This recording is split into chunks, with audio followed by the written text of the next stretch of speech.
Read the news this morning? Watch the news? No. Some guy was murdered last night, just a few blocks from here. Someone snuck in through the back door of his house. What? The killer hasn't been caught. His wife came home and found him knifed to death in the bathroom. The guy stole a set of knives in the guy's Halloween costume. His Halloween costume?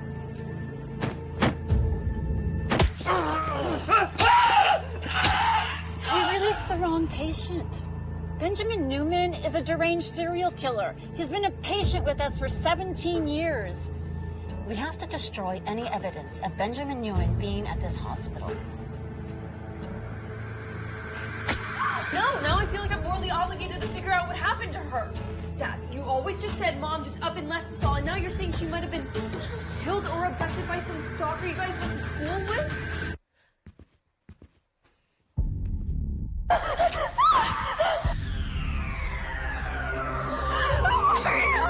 Let me know! Let me know! Let me know!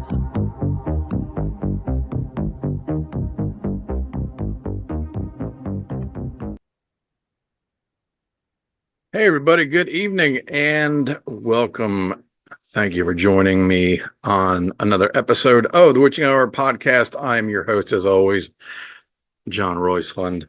Thank you for joining me tonight on another double feature movie review night episode. We are doing Diced, as well as All Hallows Eve, Trickster. Both are 2023 production films, and you just saw the trailer for Diced. Okay.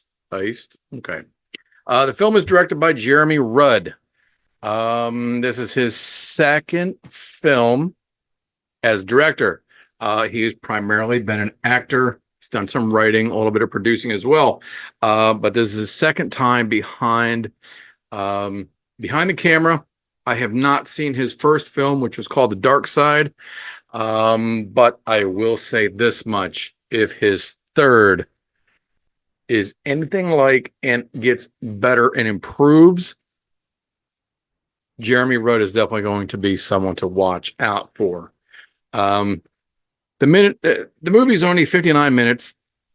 So you gotta, it's not a short story, but it's long enough to be a feature. Short enough to whereas you really got to get your point across and get your story through. And he does that in a very well moved along manner. Now, is it the perfect film? No. The plot to the story is two nurses accidentally release a mass murderer from a psych ward. Oops. Shit happens. Okay. That mass murderer is played by Jason Brooks, who plays Benjamin, the released psychotic psycho killer that is on his way home to torment and continue killing, obviously, the family whose mother he supposedly killed. The family doesn't honestly know because the mom just disappeared. But his name has come up. And the main character to this film is the young actress of Eden Campbell, who you might remember from Fear Street Part 2, 1978. It was the, was it 3 short stories, I believe, that came out? What was that? What was it? Netflix, I believe. 2-3 years ago. I really enjoyed that whole Fear Street thing that was out regardless. So it is Eden's character, brother, and father. They have been living on their own without their mother's presence, and apparently now Benjamin is back to finish off what he began. Now, the thing I do kind of like about this character is that he escaped and he found somebody's house. He saw a guy. He broke in, killed the guy as he was on his way to a said Halloween party because there's his costume lying on the bed. He kills the guy, puts the costume on, and normally the costume would be that of a prosthetic pointy chin. Now, you don't actually ever see the character's face clearly, let's say. You see him in the mirror putting on makeup, and he becomes that of a scarecrow with a long pointy chin. So it actually was his chin. And it worked. The character looked great. The costume looked great. Definitely blood, definitely gore to it. My downfall to that is that not that the acting was bad, because it wasn't. They were directed to do what they did. Usually when someone is being hacked and butchered, there's a little bit more resistance, a little bit more screaming and agonizing pain. Okay. Maybe they were all, really, really high when they got killed. That shit could happen. The blood was there. The only thing I didn't like about the special effects was when you pull a body part or you pull a knife even just out of somebody, it's sticky, stringy, syrupy. I don't know. It was just kind of for the ew factor. I could see that happening for the squeamish. But regardless, the story, like I said, he did do a good job. He told a good story, and it does move along quite well. There are some humorous parts to it. Now, with that being said, the humorous parts are done by Benjamin, the character of Benjamin. And he also doesn't speak. It does kind of lightly compare to that of Art the Clown, as we all know from the Terrifier films. I'm not saying he ripped the character off in any way, shape, or form. I'm not. But there are a couple similarities. Other than that, I think he did a great job. His second go around, again, I highly commend what he did. The cinematography, this is this one thing that I wanted to mention. I don't know how big of a budget he had to work with. But Mr. Rudd, for your second attempt, as I mentioned earlier, moving forward, you could definitely be a contender for someone to watch out for in the film industry, because the production that you put into this film is top notch. I have seen so many other indie films, shorts, full lengths, that are hard to get through because the quality is pure shit. Okay, your film was made beautifully. The sound is there. The cinematography is there. The quality of film is there. It's a beautiful package all wrapped up into one. It truly is. The film is out on Tubi. Fuck, everything's on Tubi. But anyhow, the film is Diced. I'm going to spell for you D-I-E. Die. Little slash there. C-E-D. So it's kind of diced, as in the story. It was mentioned that young Benjamin actually killed his parents, butchered them into pieces, and played with their body parts and rolled them like dice. I kind of like that. If they had shown a little bit of retrospect in a scene of that, man, that would have been the shit right there. I'll tell you what, seeing some little 4 to maybe 10-year-old kid playing with his parents all hacked up, just, I don't know. That's just me. Anyhow, it's a good film. It's a solid film. It's one to definitely add to the Halloween feel, and Eden Campbell did a great job. No real bad parts to the film. It's a good, solid film. I hope everybody does definitely check it out and supports it. Again, the name of the movie is Diced, I think. That's how they're calling it. Jeremy Rudd, congratulations, sir. This is definitely one for the books. And I definitely look forward to seeing more of your films in the future. So stick with me. I'm going to show you All Hallows Eve Trickster trailer coming right up, and we'll discuss that one. See you guys in a few.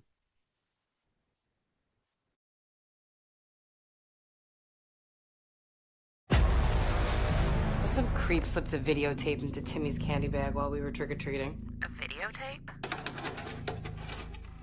You should see what's on it.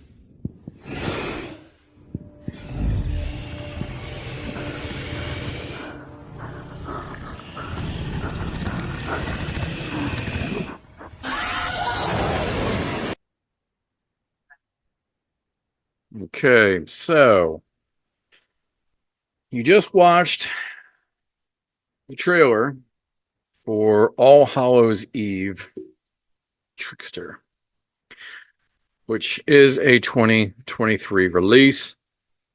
I, for whatever dumb reason, must live underneath of a fucking rock, because this was just brought to my attention and I just watched it recently.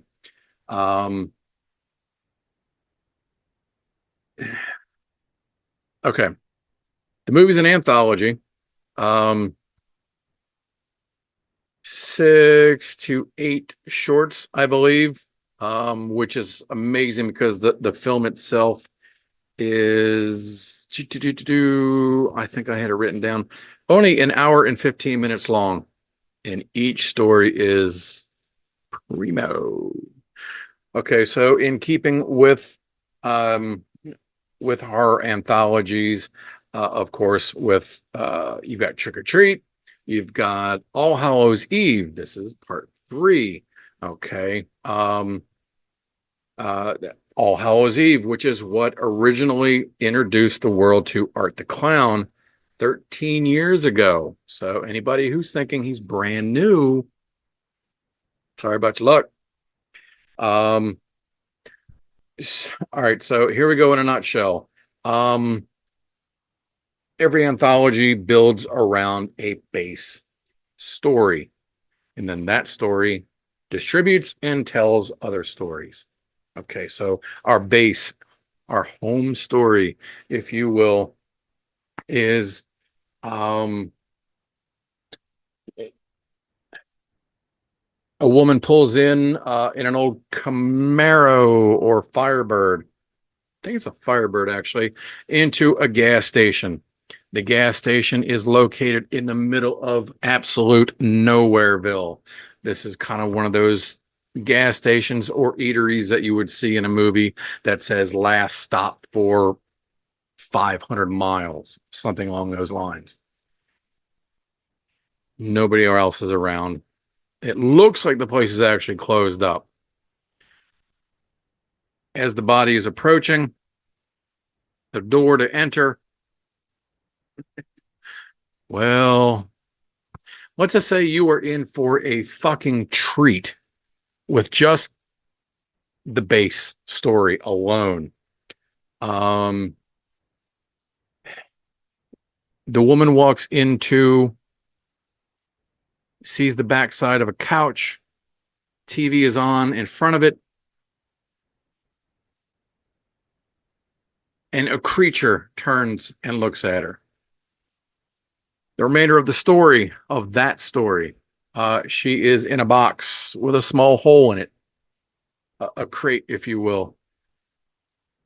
And the characters that she witnesses walking by or that are in this room alone will keep you in this fucking movie. Okay, now that is not to say anything bad about the rest of the stories, because each one is just as good as the other. And the greatest thing that I could see through every last one is it's all practical effects. There's no AI, there's no CGI, there's none of that bullshit. All these stories are so damn good, and they are done so damn well. So all right, here's a list of the directors because I do want to give them all credit. I'm gonna have to read this off my list because yes, I had to write it down. Evan Gorski, John Paul DeCiccio, Mike Hickey, Evan Trammell, Francisco Lacerda, Dan Lazarovitz. I apologize to all these names that I know I'm brutally destroying. I truly do.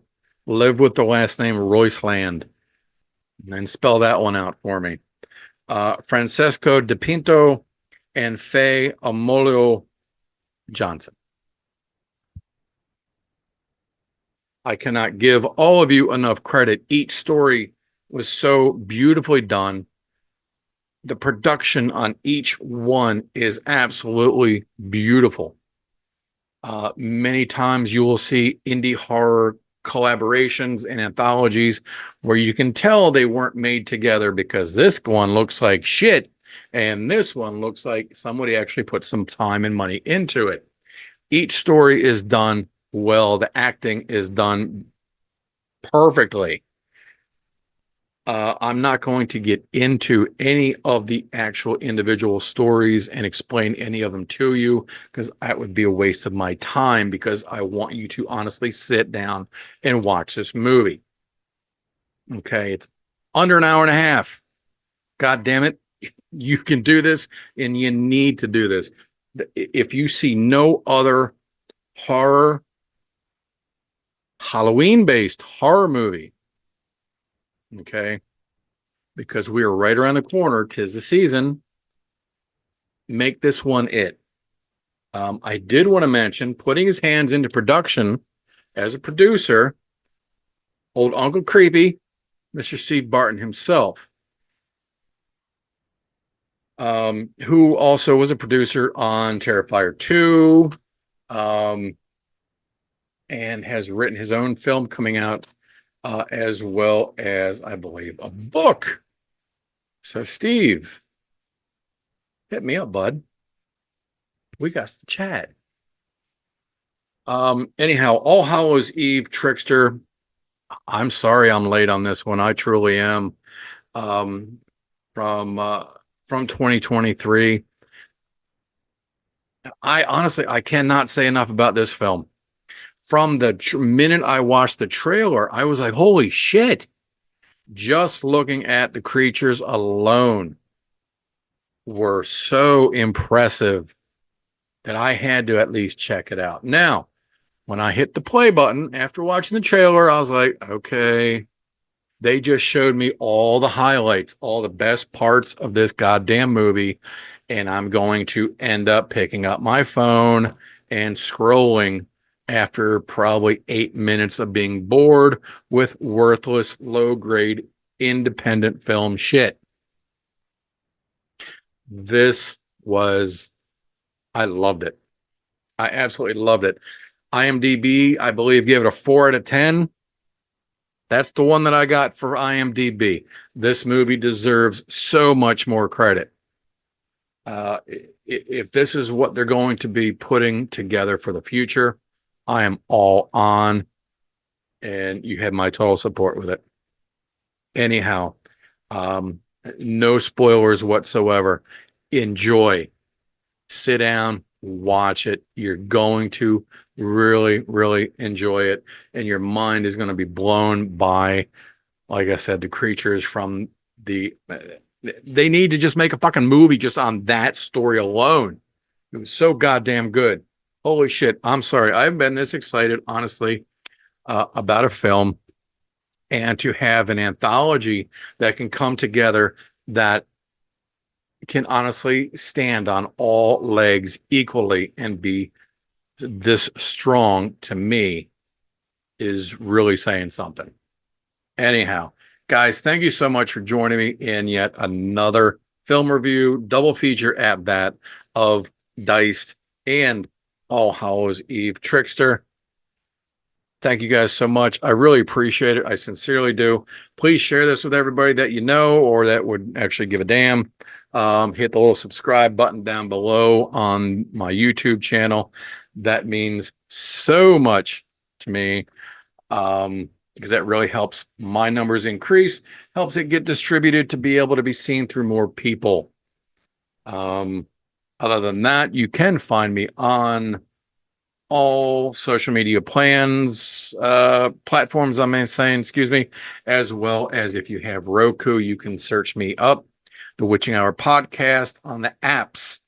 You can download me for free, and you can actually watch my big head on your big 65-inch screen TV without even having to leave your couch. How about that for convenience? Or you can watch me on one and watch a movie that I've just reviewed on another.